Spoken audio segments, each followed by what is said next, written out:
Welcome to Through the Rough, a place where real-life people share the real-life experiences that have shaped us into who we are today. Imagine being 29 years old, driving down the interstate in a populated city of over 1 million people, and suddenly you can't feel your legs, and everything starts to go numb. What are you going to do? What is happening? What's going through your head right now? Hi, everybody. My name is Sam. This is Through the Rough with Lindsay Julius, Sam Julius, and our guest today, Tessa Thompson. Tessa, if you'd like to introduce yourself to our audience. Hello, everybody. Oh, Tessa Thompson, T squared. Right on. I like that. TT. It's TTs. junior high. I think my junior high math teacher gave me that nickname.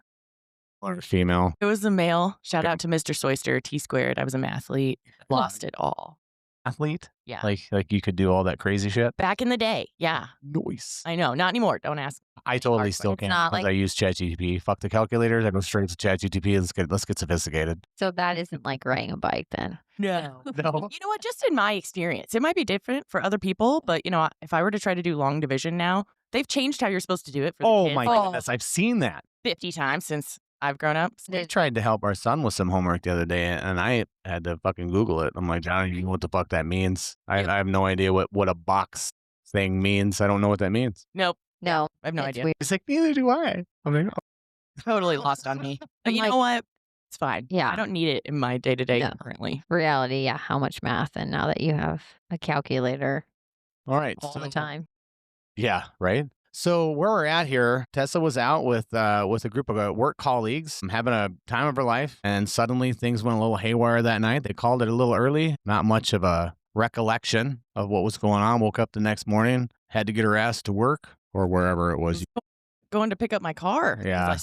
I couldn't drive the night before. But one thing led to another, which ultimately led to a stroke at 29 years old. And what we are going to hear today is that journey, not only the journey through the stroke, but what led up to it, the mindset in the middle, and how you, Tessa Thompson, have dealt with this, and what information you can share with our listeners that will help them overcome anything the same way that you did. I will absolutely do my best.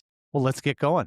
Fuck yeah, let's go. Let me drink my beer real quick. Drink that beer. I'm going to have a swig of my lemonade. I'm good. Lindsay's just drinking cold water, and that's cool. Not That's- as cool as lemonade. I mean, that's good. We've It's- been on a sober kick, I Yeah. guess, so far this January. So this is like the first drink that I'm really having this Right on. month. So I'm keeping it very minimal, but Benny is hitting it hard. Sober time. Oh yeah, yeah. We've I think we've done pretty good at that too. We've Yeah. really, God, I've had one beer this year. Yeah. Yeah, same. I mean, I have We're 10 days in. different preferred vice anyways. Nah, me so too. It's, Yeah. it's easy. It's easier. I agree. This is like a treat. A beer is a treat for me. It's like that special candy bar that Grandma and Grandpa brought over when you were little. Yeah. You're like, here, exactly. everybody gets a birthday present. Yeah. Exactly. With everything in moderation. All right. Should we get into it? So Let's start. we'll do our best to leave specific places, names of places, out of it. Got And it. we don't necessarily need, for example, like I was on I-29 or I was on I-80, and Yeah. Just an something that And- anybody can relate to. interstate. Yes. You got it. Yeah. All right, Sweet. floor's yours. All right. So yeah, I was 29. I just recently turned 32. Let's see. So it's 2025 now. Jesus. I know, right? It's last November. So November of 2024 would have been my 2-year stroke anniversary. And those 2 years are kind of, I guess, what we're going to talk about most, really. So yeah, I had gone out with some work colleagues and their families and kids. We went bowling. We all ate the same things. We were having a great time. And then some folks took the kids home. The rest of us went to a bar just down the street. It was pretty busy. I remember it being really busy.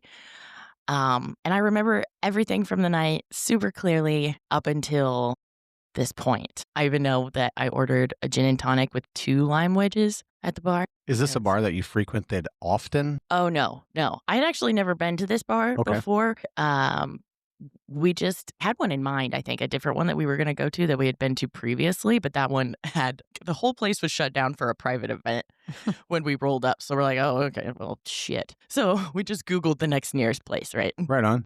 but it was packed. It was so busy. It was a Friday night. And I remember ordering that gin and tonic, 2 lime wedges. I remember thinking when they gave it to me in a plastic cup, and this is supposed to be, to me, this is like the ritzy area of town. And I was just like, all right, okay, maybe this is my kind of place. Like, I dig the plastic cup. I had hope, right, in that moment. So yeah, I remember that. And I took a couple drinks and I went to the restroom. I remember running into a girlfriend that I knew from back like early, or no, it would have been like late high school, early college days. I ran into her there. She apparently lived nearby. Remember all of that. And then someone ordered a round of shots in the group. I think it was one of our previous reps or something like that. There was only like maybe 8 of us there total, 8 to 10. And I remember that they were allowing the shots to be carried away from the bar on trays by like patrons, which is typically, I mean, it's not typical, I guess, for a really, really busy Like in that patrons, area. as in your party carried your drinks, or somebody else carried your drinks to your party that wasn't an employee of the establishment? Someone who was not an employee, but I believe it was someone from our party. Oh, I okay. think it was the rep who ordered them. They Okay. literally Oh, just okay. gave him like a tray of 8 shots. And I remember watching him carry them, like carry this tray kind of over the crowd because it was so freaking packed. And finally made it over to us. Not all of us took the shots, but I would say most of us. The 2 guys that I know, like my boyfriend did not take a shot. He was What he were was you driving. shooting? It was Rumpelmans. Oh, gross. Oh, I should have just hindsight. I hate Rumpelmans. Now you really ate it. I know. I'm like, fuck that. It's so bad. But yeah, so my boyfriend did not take a shot. My boss didn't take a shot, and they knew they'd be driving. But there was a bunch of the rest of us who sure did. So that's a gin and tonic and a shot, and that's the last thing that I remember of that night. How long had you been there before? I mean, fuck, can you even remember how long you'd been there before you don't remember being there? Not long. I mean, like, I don't remember finishing the gin and tonic. That's for certain. I don't remember. So, I mean, like, and I went to the bathroom. So we're thinking, like, I don't know, maybe a half an hour?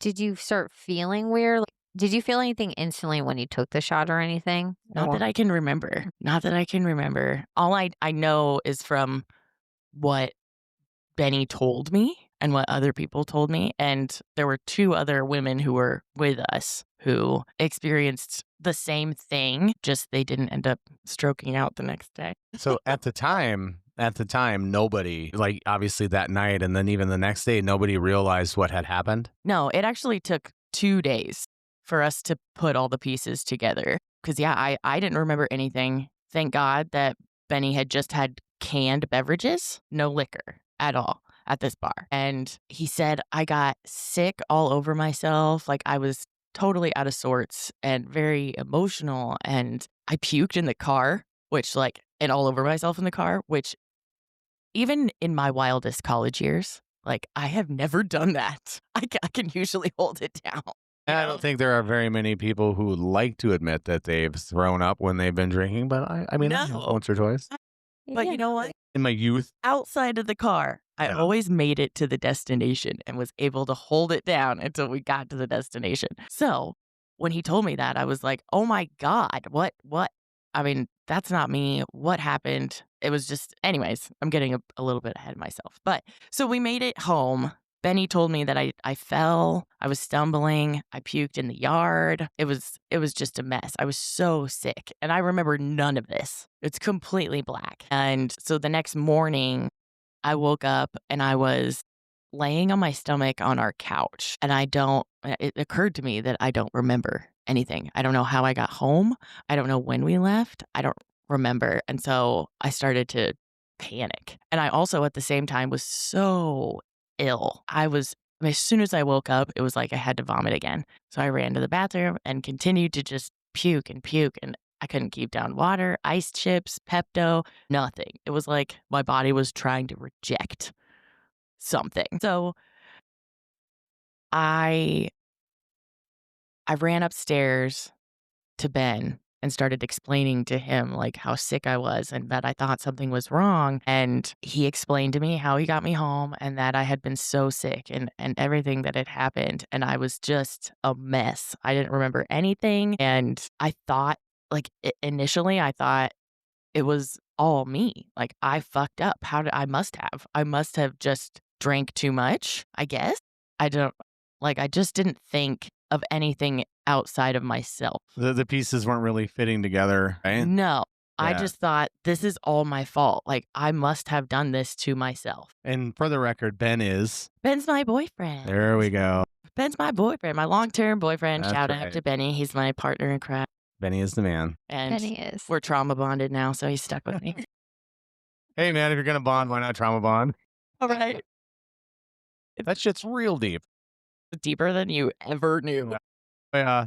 Sam and I have trauma bond. Yeah. See, some people, you might not get it yet. Just wait till something shitty happens to you and you have someone who's really amazing in your life. Rude story. But yeah, so I was trying to understand how, like 12 hours had elapsed and I was just not present. Were you still fucked up? No, You felt sober, just sick. I just felt so ill. Like try like describe that. Like how did your head feel? Your stomach, your like body. food poisoning. Almost Yeah? like that's what I would compare it to. Food poisoning. Like your body is just trying to get something out. Not whereas like, when I've been hungover in the past and I've had to vomit in the morning, usually like I wake up, I feel kind of shitty, I'm dizzy, I have a headache, and then after a while, then I have to go throw up. But that's very rare for Mhm. me. So when you were kind of going through this, did you feel like this doesn't feel like a normal hangover? Oh, yeah. Like, Yeah.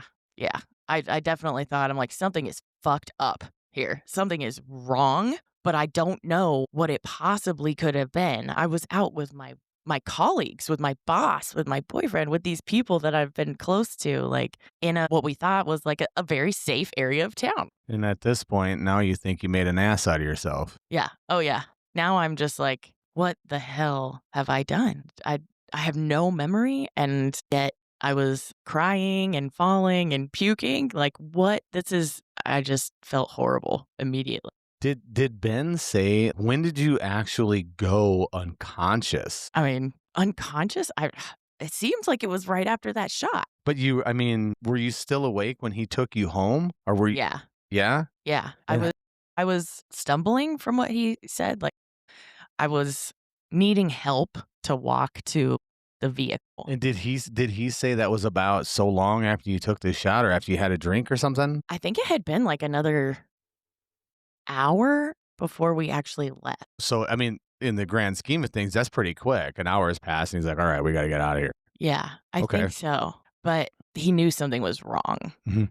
Like, it's time to go. And I'm glad that he took me when he did. But It could have got really bad. I know. yeah. I have no idea. But, man, I mean, fucking A, dude. What if an ambulance got called or something? Yeah. And then it might have, like, you would have went to the hospital that night, been pumped with IV and stomach pumped, and then you never would have had a stroke the next day. Yeah, probably. Weird. Yeah, I didn't even think about that. But yeah, if we had recognized, or maybe if I had actually passed out or like at the bar, but I was somewhat coherent, just a mess. Yeah. Like as if I had drank an entire bottle of tequila. You're a bit of a trooper anyway when it comes to quote unquote anesthesia, are you not? Yeah. Yeah. So they always have to give me the big stuff. Maybe it runs in the family. But yeah, I can put it back. I can handle my shit. And so yeah, all of this was just like, what the fuck? This isn't right. And so I still didn't really want to think that, I guess, in the time. Like I had it set in my mind that I had done this. Somehow, some way, I might not remember it, but it's got to be all on me. And I was just so disappointed in myself. Yeah, give me what kind of emotions? I just wanted to disappear. I remember thinking that. Like, I just wish I could turn back the clock, but now I wish I could just disappear. Did you feel yeah. embarrassed? Oh, yeah. Completely embarrassed because my boss was there and my other coworkers. I mean, it was just like, how could I have let that happen?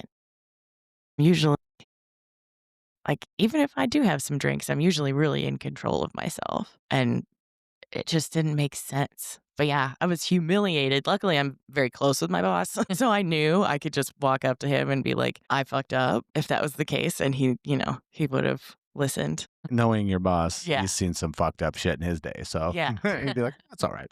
Yeah, exactly. And at this point, I had no idea that his wife and her friend were having very similar symptoms and a similar experience. I had no idea yet, though. We all just went our separate ways. Did they all leave roughly the same time you and Benny did? I think so.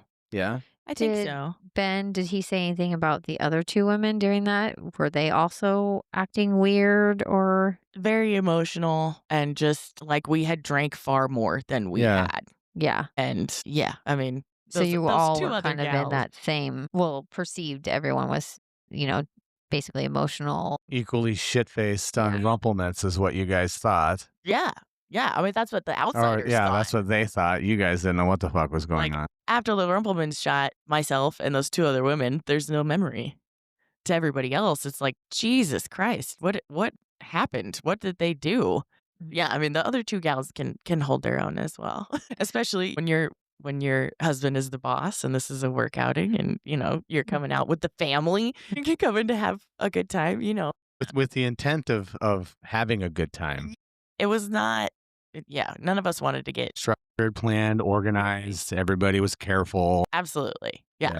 Yeah, it was planned, and we've done it every year. I mean, it was the same bowling alley, just a different bar, but same cadence of events as we had done for multiple years. So it just didn't make sense. It's not what I was thinking. But Benny he had to work that Saturday. So outing was Friday night, got home, came to Saturday morning, and basically I just spent some time at home vomiting and trying to like get some liquids into myself. Like, I just couldn't keep anything down.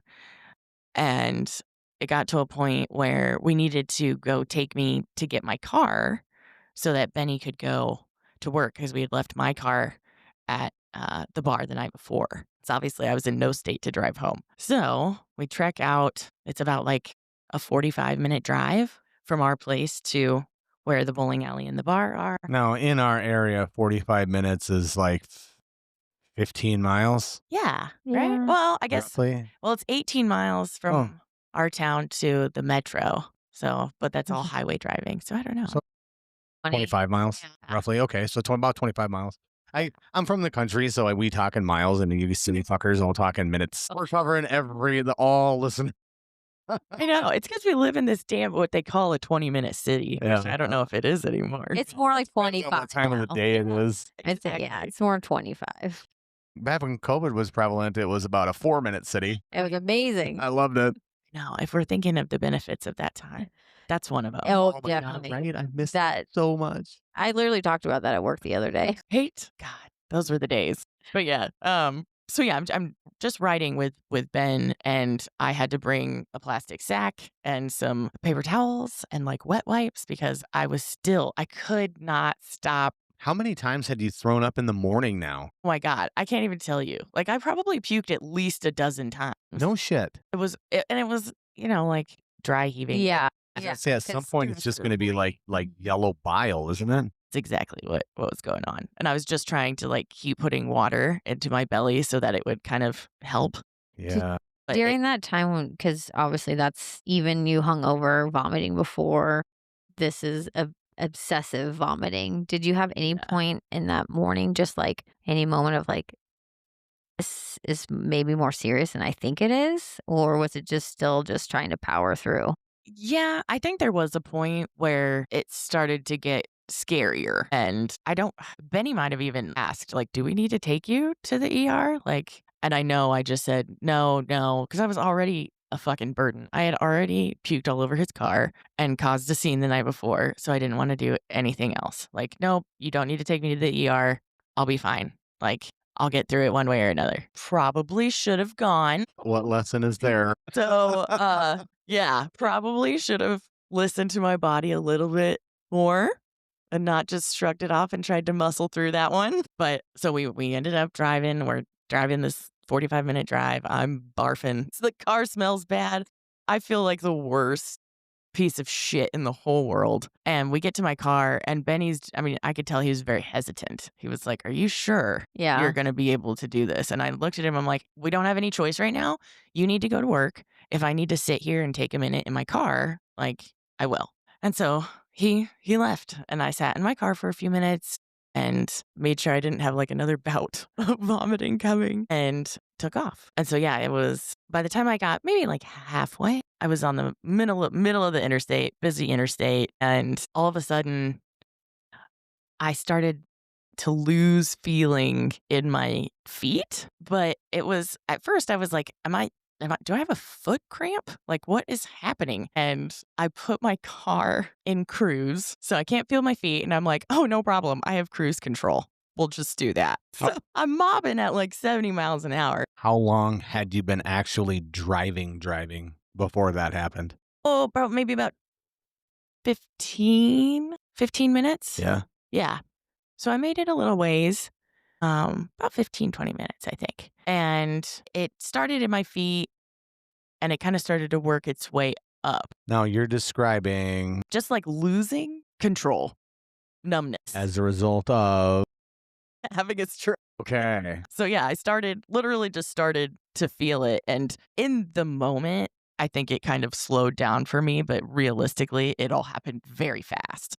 So if you've never had a stroke before, thank God. But if you've never had a stroke before, listen to the details that she's about to give you. Yeah, it was definitely, I'd never felt anything like it. And at first I was super confused because I didn't, and I know that like strokes can present for different people in different ways, obviously. So for me, I'm like losing feeling in my feet and then it's creeping up my legs, but it's also starting in my hands. And it felt like the loss of motor control was starting at the ends of my appendages and working inward to my center. It was like my nervous system was shutting down is kind of what it felt like. Or I used to say that it felt like somebody had given me a bad hot wire job. Like someone just snipped What- something in my brain. Once you realize that's what's going on, what's going on in your head? Like, what are you thinking about? So yeah, at first I was like, I don't understand what's happening at all. And then I felt my speech go. I felt it. Yeah, it really just felt like a wire was. Without even talking? You Oh could yeah, just tell? yeah. Everything went lax? Everything went lax. Even swallowing felt different, and it felt different for a while. But yeah, it was like all those muscles were no longer listening to what I wanted them to do, and I felt that. And in that moment, it was like, oh shit, I'm having a stroke. I know this symptom. Like I know the speech going can be, I didn't know a sign. that was the results of having a stroke. Or I mean, I know like after a stroke, a lot of people struggle with speech, but I didn't know that happens. Yeah. And some people, I mean, I didn't have like any facial drooping really. It was just kind of like it was slack. Like, and yeah, I felt like swallowing was like a foreign thing for my muscles. It was, Were you like so actively strange. trying and then you like couldn't? Yeah. Is that, It was like a struggle. Did- Swallow. did you ever like try to like, because you said you like right away with your speech, you could tell, did you actually like try to talk out loud Yeah. and you couldn't? I looked in my rearview mirror. I remember looking in my rearview mirror and saying something and watching my mouth just slack. Like you could tell that I was trying, but my tongue did not make any shapes. There was no like speech syntax. There was nothing available for me to get out. Like it was just wild. Hmm. Like my brain I knew that I was telling myself my mouth to move and my tongue to make these words and make these sounds, but it wasn't happening. My muscles just weren't responding. So, and they explained to me a little bit later, like how this works. And I'll remember to share my stupid, cool human trick that I learned during this time later, because that kind of has to do with my speech and which side of my brain was affected and whatnot. But yeah, the speech, once I felt that and I looked in the mirror and I saw my mouth and I could feel swallowing that like, oh, no, my muscles aren't listening. Like I'm just trying to like swallow saliva like you do, Are you scared? Yes, because I couldn't identify it at first. I think once I realized, oh my God, it's a stroke, I almost felt better because I was like, okay, so that's what's happening right now. Was there like a level of acceptance within you? Like how do you process that? Not until I got pulled over to the side of the road. So I was driving in the middle of the interstate. And once I felt my speech go and realized what was happening, I knew you have to pull over and you are in the middle of a very busy interstate. And I don't know, I couldn't tell you how I got across 2 lanes of busy traffic going like 70, 75 miles an hour while having a stroke? I have no fucking clue. But I did, and Miraculously. missed I missed 2 exits because there's like 4 main exits off this stretch of interstate, and I had passed the first one, and it was around the second one where I started to realize what was happening.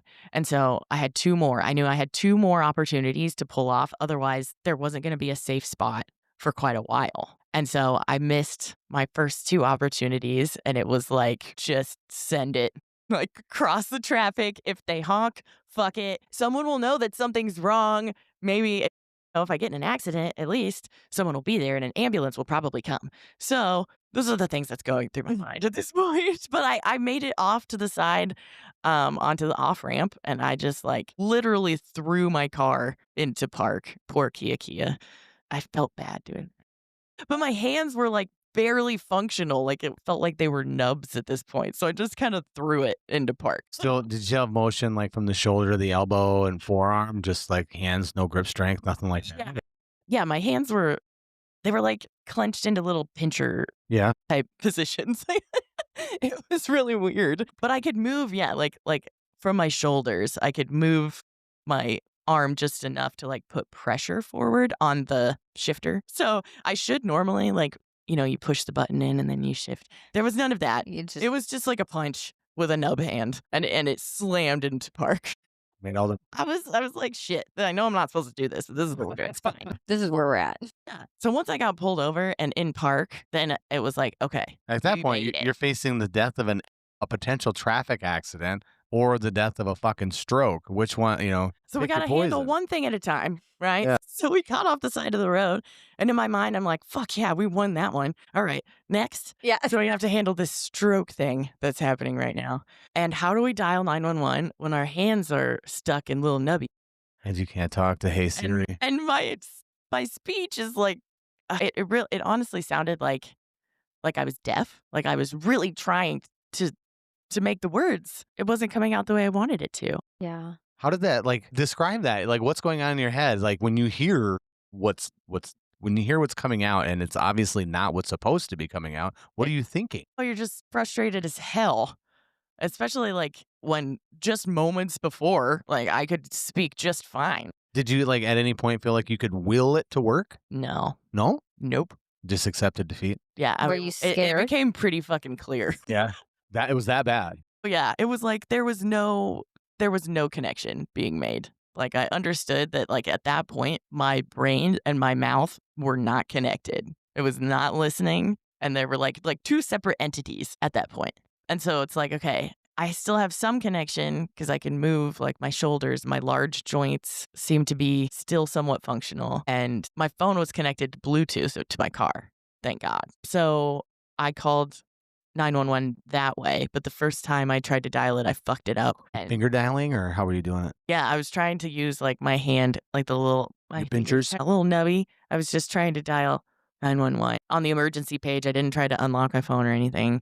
And I fucked it up the first time. And I'm like, oh shit, what if it doesn't work? What if I can't get this right? And in that moment, I had what I think is like a very funny plan B moment. And I decided that if the second time I didn't get it, that I was going to have to try to open the car door and flail my body out of the vehicle. Onto the interstate. 7-mile-an-hour traffic. Off ramp or not, still 77. I know that off ramp. That's a busy offering. Yeah, you're totally right. Like That's the busiest one on that one. That's a son of a bitch.